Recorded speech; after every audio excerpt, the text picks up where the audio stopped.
Last August, Augie and Regine involved the entire Kapuso community all over the world as they announced their wedding on Party Pilipinas. Bago po matapos itong taong ito, si Regine Velasquez po ay pakakasalan ko. Marrying Regine is something that I've always wanted to do. And it's also a blessing from God. And it's going to be easy for me to be married to her because of just the way she loves me. To Regine's parents, thank you so much, Mang Jerry and Mami V, dahil inintindi niyo po ang sitwasyon ko.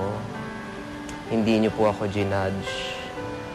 Lalo na sa mga kapatid niya na nagkaroon ng... Kumbaga, I had to earn that trust. Maraming salamat for welcoming me to your family. Si Tita Minnie, Mami, I guess Mami na yung tawag ko sa kanya ngayon. Actually, both of them, they've always been so sweet. And binibilin niya lagi kay Augie na, naku, ikaw, pag nagloko ka, sinabi ko kay Regine, itapong ka sa pool. Yung umami na kami. Kasi pareho kaming iniisip na parang it's gonna affect our careers. Both of us. Pero it did. Pero parang mga 3 months lang. Parang ang dami namang, kung maraming mga tao na tumutulig sa relationship namin, syempre, hindi man maaalis yun dahil hindi naman lahat makakaintindi at hindi din naman namin ina-expect na everybody would understand. Pero, hindi namin nakalain na marami palang nakakaintindi. What is a love song? Is it a series of musical notes? Or a lyrical ensemble of words told in melodic harmony? In the end, we know that a love song is this symphony of tales best sung by 2 lovers, tagged as the songbird and the songwriter.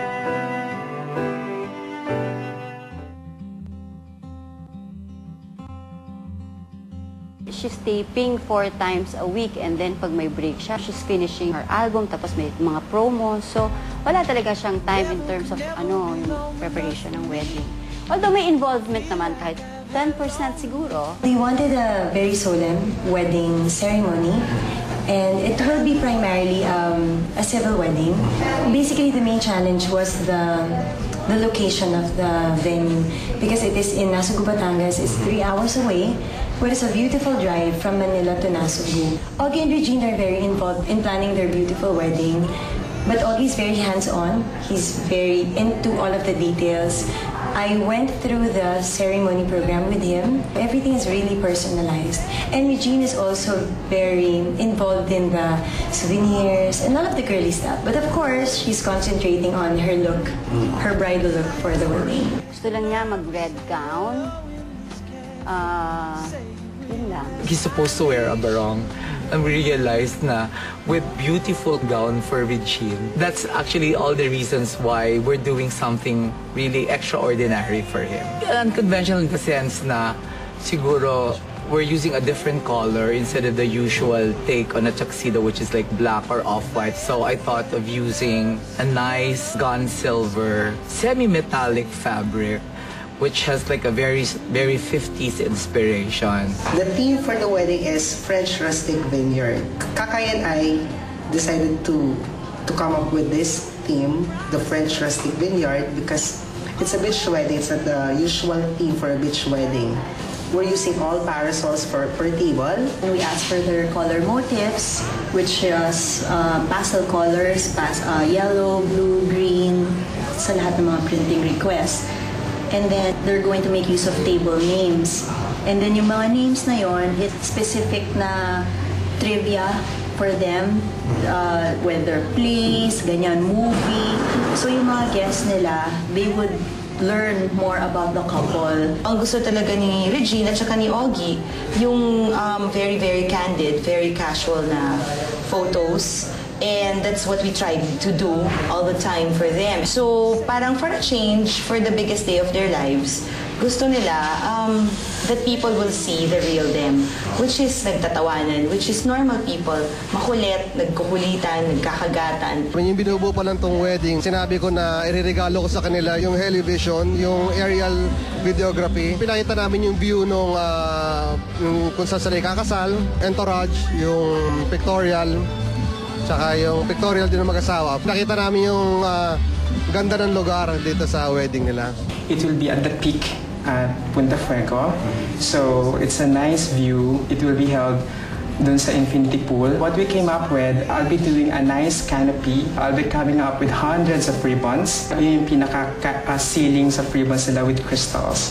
So when the wind blows, makikita mo it's moving. At pag natamaan ng ilaw, the crystals magiging shiny. It will be very romantic. Even the aisle arrangement niya are made of mga poste.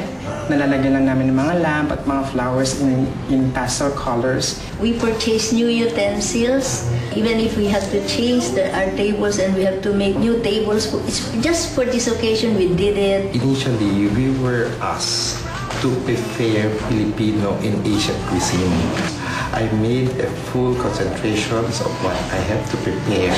Well, first and foremost, this is actually a beach wedding. And you have to consider the layout. This work was 4 days of really hard work. Moving the sun from one place to the other, fighting with the rains because on Saturday, Sunday was raining really hard. All the sun is from the beach. Yung idea lang ni Kakay na, beach, paano pag naka-stilettos yung guest? And then, meron siyang idea. I-tile natin yung beach. Now, if you look at the beachfront of Punta Fuego, it's all tiled. Naka-vegan tile ang buong beachfront na nobody has ever done. Say